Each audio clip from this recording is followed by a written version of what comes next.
ده دونجا الأعلى قيمة تسويقية في لعيبة نادي الزمالك. تعال أفرجك على دونجا ده وكل لعيبة الدوري المصري حرفيا بتلحسوا النجيلة. بس ما تنساش اللايك عشان انتشار الفيديو. يلا بينا. ودي أول كورة ولعبة معانا ولعيب المصري بيعلمه فتح الحوض زي ما احنا شايفين كده. الراجل ممتاز في لعب الجمباز، بسم الله ما شاء الله عليه، بيفتح حوض بمنتهى السهولة واليسر. هنا بقى في ماتش فيوتشر مع غنام محمد، قال له أنا أعلى قيمة تسويقية في فرقتي. قال له على نفسك يا بالظبط. ده اللي حصل، وزي ما احنا شفنا كده فرشه فرشه وخلاه يغفل وينام حبه في استاد القاهره، عشان النوم على نجيله استاد القاهره مفيده للظهر يا دونجا. المره دي جناح الاتحاد السكندري الافريقي قال له ما تيجي كده نجرب الخط يا دونجا، فراح معاه وراح لمه لمه سريعه بسيطه على الخط زي ما احنا شايفين برضه. هنا دونجا نده على عبد الله السعيد، قال له يا عبد الله سيب الكوره دي بتاعتي، وبعد كده راح لعب الكوره فوق زي ما انت شايف كده، وقعدوا يدوروا عليها. للاسف خرجت بره الاستاد. بعد كده قال لعبد الله اصل انا كنت بشوف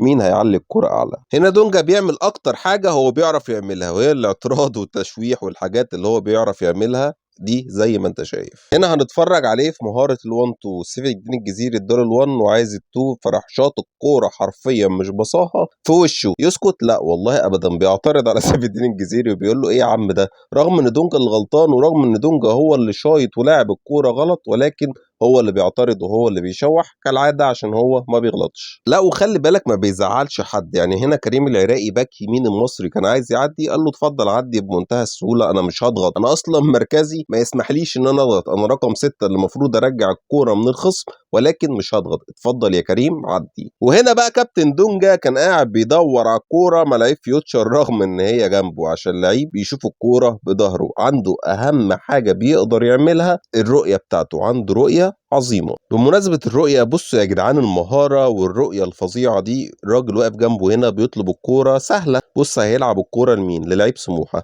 منتهى الرؤية والدقة في التمريرات، ولعيب نص ملعب زي ما الكتاب بيقول أحسن 6 في مصر. هو مين؟ هو كابتن دونجا، وأعلى قيمة تسويقية في لعيبة نادي الزمالك.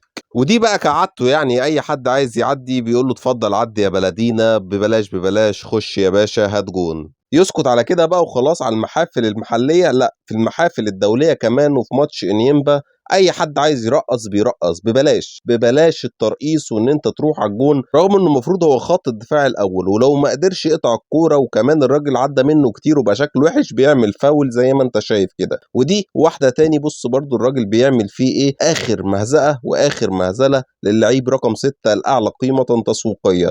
تعال شوف دي كمان، شوف دونجا، شوف دونجا، اي يا وسطي، اي يا ظهري، ايه ده ايه ده، يا خرابي يا خرابي يا خرابي يا دونجا، ويا خرابي يا عرابي. ده اللعيب الاعلى قيمه تسويقيه في نادي الزمالك دلوقتي وفي فرقه نادي الزمالك. عايزك تتخيل بقيه الفرقه عامله ازاي، وبيضحكوا عليهم ويفهموهم انهم فريق كبير وبيكسبوا بمجهودهم. شير على اوسع نطاق ولايك للفيديو وكومنت برايك في دونجا وفي مستواه العظيم ده. سلام.